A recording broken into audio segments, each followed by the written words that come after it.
కాకినాడ జిల్లా పిఠాపురం రైల్వే స్టేషన్లో ప్రయాణికుల మధ్య ఘర్షణ ఉద్రిక్తతకు దారితీసింది. షాలిమార్ నుంచి త్రివేంద్రం వెడుతున్న రైలు పిఠాపురం రైల్వే స్టేషన్ కు వచ్చింది.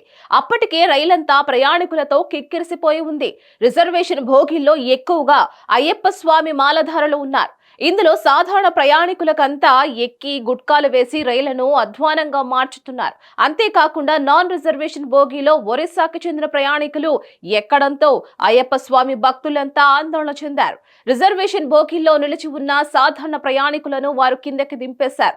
దీంతో సాధారణ ప్రయాణికులు ఆందోళనకు దిగారు.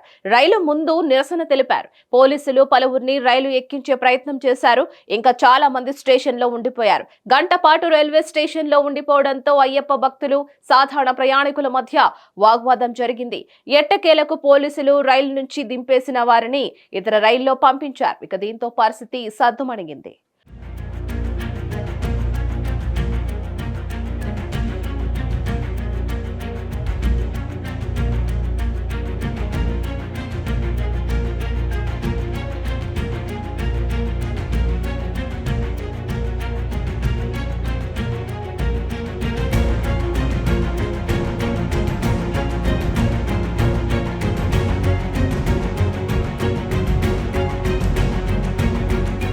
మరిన్ని అప్డేట్స్ కోసం please like, share and subscribe to hit TV.